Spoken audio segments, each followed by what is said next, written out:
everyone, it's Michael, and today's video is all about selecting the right size and shape container for your orchid plants. Now, I am in a unique position right now to really explain this process because if you watched my video where I went up to Fantasy Orchids in Louisville, you'll know that I came home with 4 more orchids than I expected. So I thought this was a great opportunity to really explain my thought process behind how I am partnering each plant with its respective container.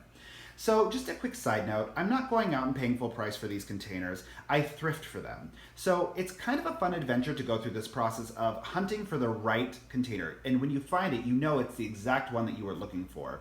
So some of these are from ARC thrift stores, some of these are from Goodwill, but it's a really great way to just be a little extra sustainable.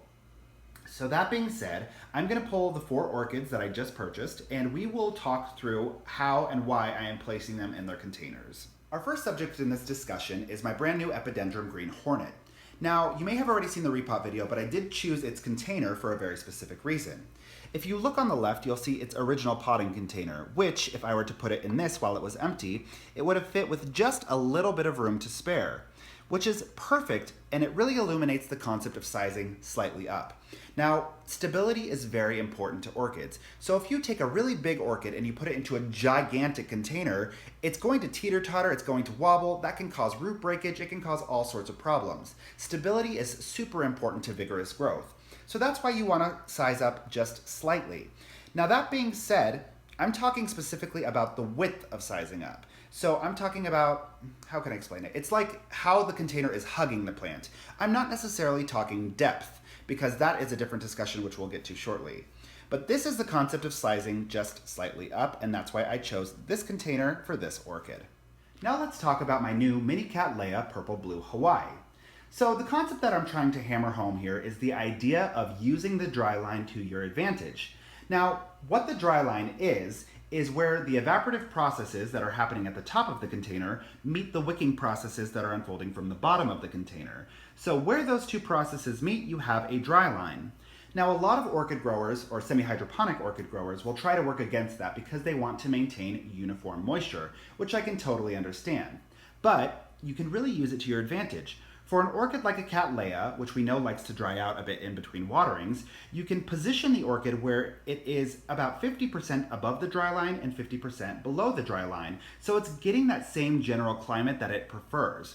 Now that being said, it doesn't matter quite as much once the orchid is fully adapted to semi-hydroponics, because as we know, the root system will adapt to whatever environment it's placed in.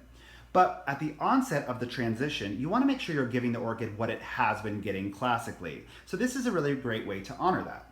And that is in part why I have selected this container for this orchid. We are on to the third and final principle of this video, which is the idea that width of a container directly impacts sustained moisture. Now there are 2 orchids in frame, and there's a very important reason for that. The orchid on the left is my new Alisara Stellar, or Bellara, whatever you want to call it. And in terms of its water needs, it is very Oncidium-like. It's going to want to stay moist, but it's not going to want to be sopping wet. On the right-hand side, we have my new Phragmipedium Memoria Maritza Rolando. And as we know, Phragmipediums are water lovers. They want to be very moist, almost wet. So that being said, they both have different needs in terms of their containers. So if you look at the one on the left, it's narrow, it's upright, and it'll have a sustained pool of water that it's pulling from the water reservoir. That's pretty standard. It allows the orchid to stay moist, but it's not going to oversaturate it. Same thing here, it's not going to oversaturate the orchid, but in this container you'll note that it gets wider as it goes up. So when I place the semi-hydroponic holes in the container, what that's going to do is it's going to create a more broad pool of water to pull from, which is going to kind of amplify the accessibility of water to this orchid. Let's review the selection of these 2 orchid containers for compliance with all 3 of the principles that I just outlined. Item number 1. Are the orchid containers wide enough to facilitate new growth, but small enough to hug the orchid and give it a sense of stability? The answer is yes, so that's a check. Item number 2. Do these orchids require a distinct dry out period in between waterings? And if so, have we selected a taller container to create a definitive dry line? The answer is no. Both of these orchids enjoy water, so we're going to place them in shorter containers so that they are in closer proximity to the water. Check. And the third principle, are they both getting the proper amount of moisture given the width of their container?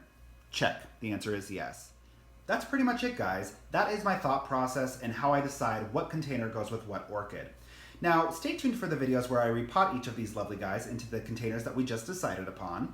And thank you so much for spending your time with me. As always, if you have any questions, comments, concerns, leave them in the comments section below. Be sure to like, subscribe, and share if you find useful, and have a beautiful rest of your day. Bye, guys.